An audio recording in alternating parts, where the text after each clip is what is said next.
안녕하세요. 사업자들이 최대한 세금을 내지 않게 함께 노력하는 장태성 세무사입니다.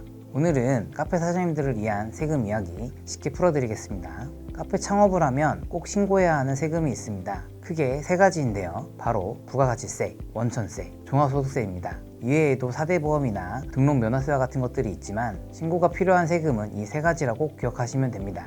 그럼 하나씩 알아볼까요? 먼저 부가가치세입니다. 대부분의 카페는 개인 사업자로 시작하는 경우가 많아서 1년에 2번 1월과 7월에 신고하시면 됩니다. 1월에는 작년 7월부터 12월까지 매출을 신고하시면 되시고 7월에는 올해 1월부터 6월까지 매출을 신고하시면 됩니다. 단 간이가 세자는 1월 한 번만 신고하시면 됩니다. 이때 카페에서 발생하는 매출과 매입을 신고해야 하는데요. 신고 내역으로는 카드 매출, 현금 영수증 매출, 각종 페이, 배달앱 매출 등이 있는데 이 경우 국세청에 다 기록이 남아 있으니 빠짐없이 신고하는 게 중요합니다. 또한 세금 계산서, 카드 매입, 사업자 번호를 입력한 현금 수중을 신고해야 합니다. 그리고 카페라떼의 주 재료인 우유는 부가세가 없는 명세상품인데요. 이 경우 이재매입세 공제를 받을 수 있습니다.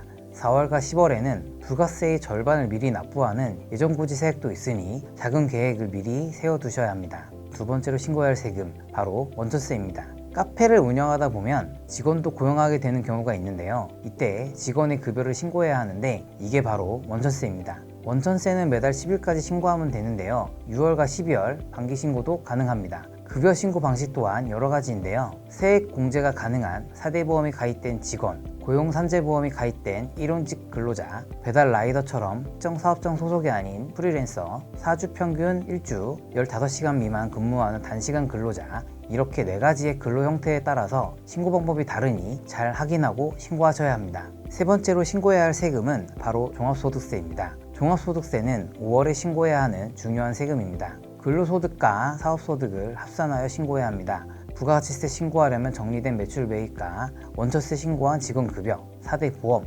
감가상각 등 비용들을 계산해서 실제 세금을 납부하게 됩니다. 그리고 종합소득세도 중간 예납세액이 있어서 5월 신고 후 5월, 11월 2번 납부해야 합니다. 1월에 부가가치세 신고, 4월에 예정고지세액 납부, 5월에 종합소득세 신고 및 1차 납부, 7월에 부가가치세 신고, 10월에 예정고지세액 납부, 11월에 종합소득세 2차 납부 하시면 됩니다. 2달에 한 번씩 큰돈이 나가니 자금 계획을 잘 세우셔야 현명하고 똑똑한 세금 납부를 하실 수 있습니다. 오늘은 카페 사장님들이 꼭 알아야 할 세금 3가지를 알려드렸는데요. 부가가치세, 원천세, 종합소득세 이외에도 지급 명세서 제출 같은 꼭 해야 하는 의무들도 있으니 세무사와 함께하면 훨씬 편하게 세금 납부를 운영할 수 있습니다. 도움이 되셨다면 좋아요, 구독 잊지 마시고 다음 영상에서 더 유익한 정보로 찾아뵙겠습니다. 이상 장태성 세무사였습니다.